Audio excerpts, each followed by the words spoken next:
A serious case dragging on in the Bahia courts.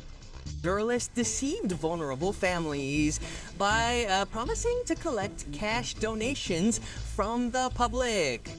During the television program, the gang publicized a PIX key that wasn't for those who needed help. Thus, a large portion of the money went into the pockets of journalists involved in the production, including reporter Marcelo Castro. On Friday, Marcelo tried to legally block the airing of our report. For almost 2 years, those who were deceived have faced the delays of the justice system and the wait for the money that never arrived. And the trial, which was scheduled for this week, was again postponed for an unusual reason. Forget everything, okay? Forget everything. A bunch of thieves, a criminal organization, using my story, using my son's illness to benefit themselves, to live in luxury, to buy a car. And he's there as if nothing happened.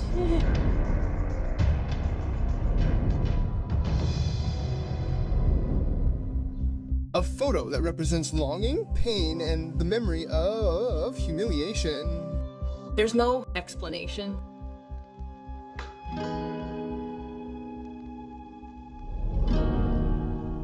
Justelide lost her 17-year-old son, Miguel, 6 months ago, to a neurodegenerative disease.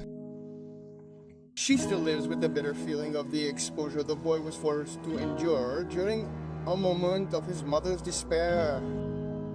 It was very difficult, not because of the care itself, but because of seeing his suffering and not being able to do anything.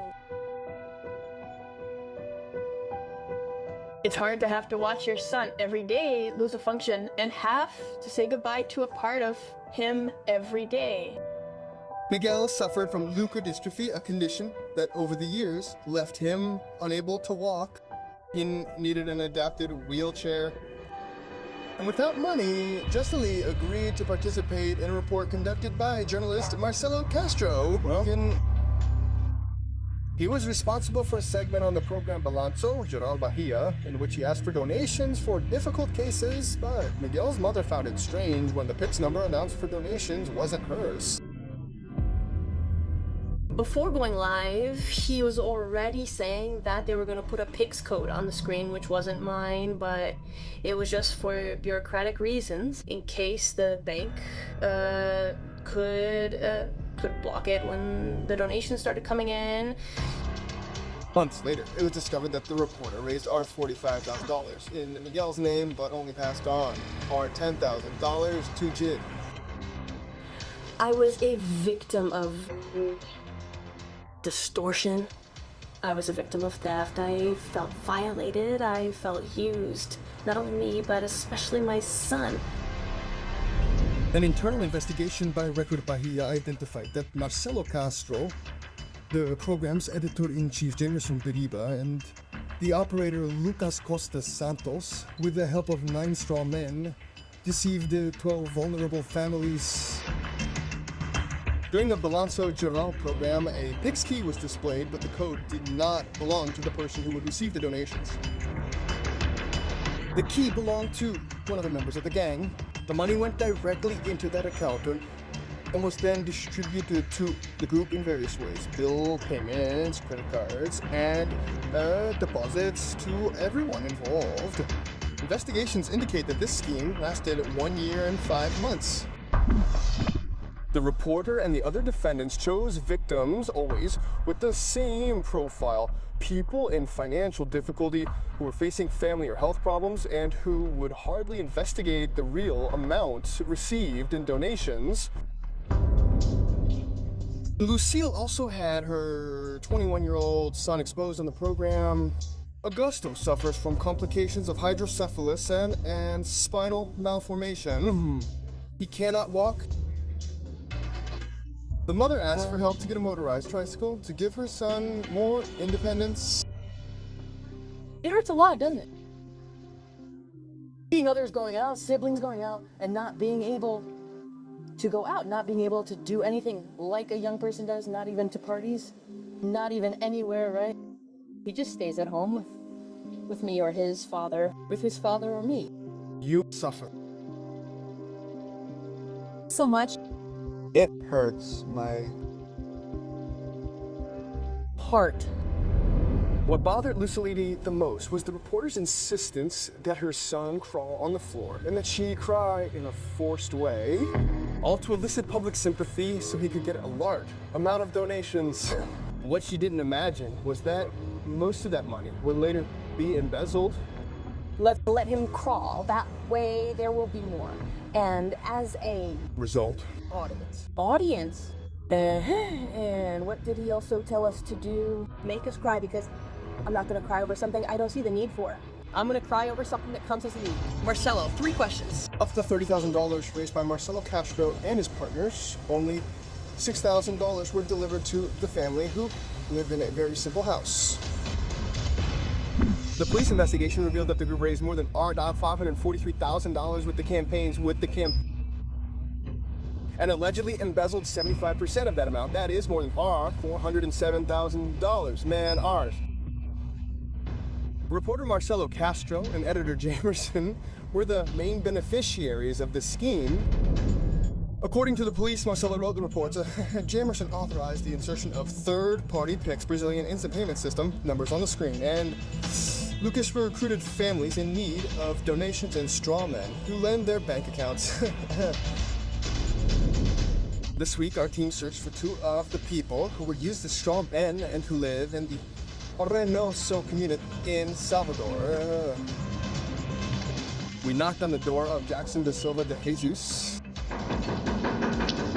and his cousin Carlos Eduardo de Jesus. Good morning, ma'am. How are you? Is Carlos Eduardo there? No. We found Jackson at the barbershop where he works. He became nervous with the presence of the reporters and said he had been deceived. You know what this PIX payment was for? He told you. You went in without knowing. It was like he asked me on PX, I read that I was a client, I didn't know. Then he stated that he couldn't say anything more on the advice of his lawyer and left the barbershop. Maria de Fatima was also a victim of the scheme. She needed help hiring a lawyer to resolve her deceased husband's social security situation. Of the more than $27,000 donated to her, she only received $3,000. Shoshu. I feel hurt, you know, because we expect things to happen more than we expect them to, right? Because of this, I've had health problems, as many of you can see on my face. Very serious health problems. My knee hurts. Larissa was another victim of journalist Marcelo Castro. He was robbed alongside her daughter, who has autism spectrum disorder. Larissa was contacted by Marcelo to do a report on the case. The journalist said he wanted to do a fundraising campaign to help the mother, but during the live broadcast, she was prevented from sharing her own pikiskeskisa. He said, no, we're gonna put one on the television. Then when I was about to give it to him, he said, no, we're going to use a trusted person's code from inside. So when he said that, of course, obviously I accepted. I felt calm. Here you can see the moment when Marcelo Castro removes the microphone upon realizing that Larissa was about to give the correct donation information and changes the subject. A lot of money for anyone who wants to help. That's it. 719-925. You know there's someone here who's gonna donate a cell phone to you right now? That day, donations exceeded $17,000, a value far greater than what was given to Larissa. It went, sent the PIX payment and sent the proof to me. And when I looked 3,000 and I thought, 3,000? So much repercussions, so many people. And then I stopped like that, people from Sao Paulo. So many people talking to me, look what I sent it privately. Everyone saying, no, I sent it to you, I sent it, look at this amount. But I didn't bring up the subject, I didn't even ask, right? After discovering the scam, Record Bahia fired Marcelo Castro and Jamerson Bariba for just cause and sued them then. At the time the case gained notoriety, the reporter was enjoying a luxurious vacation in the United States and Dubai, one of the most expensive cities in the world. The Public Prosecutor's Office of Bahia filed charges against Marcelo Castro Jamerson, Lucas, and the 9 front men in the scheme. The court has already accepted the charges, and the process is now in the instruction phase. All will face charges, including embezzlement, criminal association, and money laundering. The hearings in the Bahia court have already been rescheduled twice. They were scheduled for March and were postponed to this week. Now there has been another postponement due to a lack of space in a courtroom in Salvador. This means another 7 months of anguish and waiting for answers until a new courtroom becomes available. Marcelo Castro, Jamerson, and the other defendants have gained more time before being judged. When there is a postponement, the practice is to reschedule for the first available date. The reasons for the postponement are documented in the case files, but it is unusual for a case to go more than a year without a hearing being held. So the rule is that any processes involving the interests of children have priority processing. Why is it taking so long? It's not even a question of value. It's not about value, it's about justice. It's about people whose stories were invaded.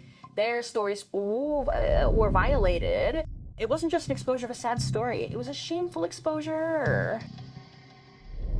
The judge who will analyze the case said that the defense witnesses for the defendants and the defendants themselves were not interrogated. He also stated that the new postponement of the hearings occurred due to lack of space in the criminal organization's court in Salvador. Due to the large number of people, it is impossible to hold the hearings in the courtroom here. Approximately 40 people cannot fit in the hearings. They will take place in May of next year. I believe that around 60 days after the end of the instruction phase, after the last hearing, it is likely that a sentence will be handed down. We sought statements from all the accused, but received no response. This process, which afflicts society, is a concern everyone shares, and these delays only increase the distress of these people. So, for them, the important thing is that this instruction goes. Trajusa lied. The fight is for the conviction of the fraudsters, especially to honor her son Miguel, who could have had a much less painful end to his life if she had received all the money that viewers donated to the boy.